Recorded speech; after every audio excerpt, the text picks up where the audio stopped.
لیکن وہ زبردستی مسکرا کر جواب دیتی کہ وہ خوش ہیں۔ آپ ہی کی شادی کو 1 مہینہ ہو گیا تھا جب ایک دن اچانک عابد کا فون آیا۔ اس نے کہا کہ سونیا کی طبیعت خراب ہے، وہ سیڑھیوں سے گر گئی تھی، اس لیے ہسپتال میں ایڈمٹ ہے۔ میں بہت پریشان ہو گئی اور فوراً چچا کے ساتھ ہسپتال چلی گئی۔ سونیا آپی کو واقعی بہت چوٹ لگی تھی، وہ 2 دن ہسپتال میں رہیں۔ ڈاکٹر نے اسے مکمل بیڈ ریسٹ کا بتایا تو میں چچا سے اجازت لے کر سونیا کو اپنے ساتھ گھر لے آئی، کیونکہ عابد نے بھی یہی کہا تھا کہ وہ سارا دن گھر سے باہر رہتا ہے۔ ایسے میں سونیا کا خیال کون رکھے گا؟ جب میں آپی کو اپنے پاس گھر لے آئی تو چچی نے خوب ہنگامہ مچایا، مگر چچا نے کہا کہ سارا خرچہ عابد کرے گا، تو چچی ایک دم ٹھنڈی پڑ گئیں، بلکہ سونیا کے لیے سوپ بنا کر لے آئیں۔ اور جب رات کو عابد آیا تو چچی نے اس سے 20,000 روپے لے لیے کہ بہت خرچہ ہے، بیمار کی ذمہ داری پر کرنا ہے۔ عابد نے بھی کچھ کہے بنا پیسے چچی کے حوالے کر دیے۔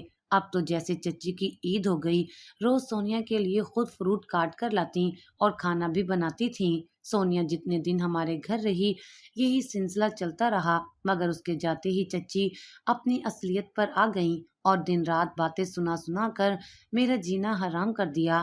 اس بات کو 2 مہینے گزرے تھے کہ ایک دن سونیا نے مجھے فون پر خوشخبری سنائی کہ وہ امید سے ہے۔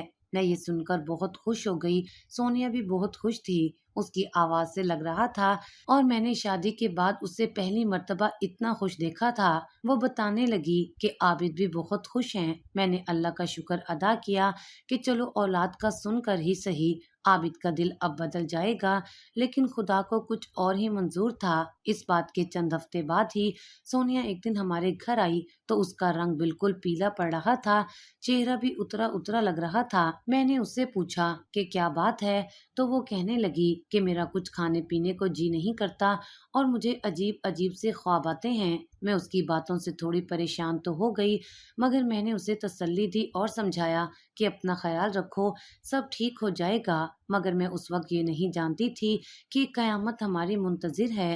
ہوا کچھ یوں کہ جب سونیا کی طرف سے مجھے تسلی ہوئی اور یہ لگنے لگا کہ اب وہ اپنے گھر میں خوش ہے، تو چند ہفتوں بعد ایک دن ایک خبر بجلی بن کر مجھ پر گری۔ میں کچن میں کام کر رہی تھی کہ چچی بھاگتی ہوئی میرے پاس آئی اور مجھے سونیا کے مرنے کی خبر دی۔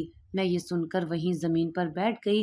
ایسا کیسے ہو سکتا تھا؟ میں تو کچھ سمجھ ہی نہیں پا رہی تھی۔ ابھی کچھ دن پہلے تو وہ مل کر گئی تھی اور رات ہی میری اس سے فون پر بات ہوئی تھی۔ اس کی تو طبیعت بھی خراب نہیں تھی، پھر اچانک سے ایسا کیا ہو گیا؟ میں چچی اور چچا کے ساتھ آپی کے گھر پہنچی، لیکن وہ سفید کفن اوڑھے چپ چاپ لیٹی ہوئی تھی۔ میں بہت روئی، میں نے اس سے بہت آوازیں دیں، لیکن وہ میری آواز سن ہی نہیں سکتی تھی، تو مجھے جواب کیا دیتی؟ آپی کی تدفین کے بعد چچا چچی مجھے واپس گھر لے آئے۔ پتہ نہیں کتنے دن میں نے ٹھیک سے کھانا نہیں کھایا تھا اور بیمار رہی۔ مجھے تو کسی چیز کا ہوش ہی نہیں رہا تھا، کسی طرح میں سنبھل نہیں پا رہی تھی، نہ ہی یقین آ رہا تھا کہ میری بہن مجھے چھوڑ کر اس طرح سے چلی گئی ہے، بنا مجھ سے کچھ کہے، بنا مجھے کچھ بتائے۔ آخر ایسا کیا ہوا تھا؟ جب یہ بات چچا نے عابد سے پوچھی تو عابد کہنے لگا کہ رات کو چنگی بھلی سوئی تھی، صبح کو اسے تیز بخار تھا، میں اسے ڈاکٹر کے پاس لے کر جانے لگا تو اس نے میرے ہاتھوں میں دم توڑ دیا۔ مجھ سمیت چچا کو بھی یہ بات ہضم نہیں ہو رہی تھی، لیکن ہم بنا کسی ثبوت کے نہ تو عابد پر شک کر سکتے تھے اور نہ ہی کوئی رپورٹ کروا سکتے تھے۔ مجھے صدمے سے نکلنے میں کافی دن لگ گئے تھے، لیکن ایک اور بڑا طوفان میرا منتظر تھا۔ ہوا کچھ یوں کہ جب میری بہن کو مرے 2 مہینے ہو گئے تو ایک دن چچا نے مجھے اپنے کمرے میں بلایا۔ وہاں پر چچی بھی موجود تھیں۔ میرے سر پر ہاتھ رکھ کے چچا کہنے لگے کہ میں نے تمہیں ہمیشہ بیٹیوں کی طرح رکھا ہے۔ جب بھائی صاحب اس دنیا سے چلے گئے تھے تو ایک میں ہی تھا جس نے تم لوگوں کے سر پر ہاتھ رکھا، اس لیے میں کوئی فیصلہ کروں گا تو اسے غلط مت سمجھنا۔ میں چچا کی بات سمجھ نہیں پا رہی تھی، تب ایک دم سے چچی بول پڑی کہ ہم عابد سے تمہارا نکاح کر رہے ہیں اور یہ تم سے پوچھ نہیں رہے بلکہ بتا رہے ہیں۔ 3 دن بعد تمہارا عابد سے نکاح ہو جائے گا اور وہ تمہیں رخصت کر کے یہاں سے لے جائے گا، اس لیے خاموشی سے اپنے نکاح کی تیاری کرو۔ مجھے ایسے لگا جیسے کسی نے میرے کانوں میں سیسا انڈیل دیا ہو۔ مجھ سے نہ بولا جا رہا تھا، نہ مجھے کچھ سنائی دے رہا تھا۔ پتہ نہیں چچا اور چچی کیا کیا کہے جا رہے تھے، کون کون سے احسانات گنوا رہے تھے،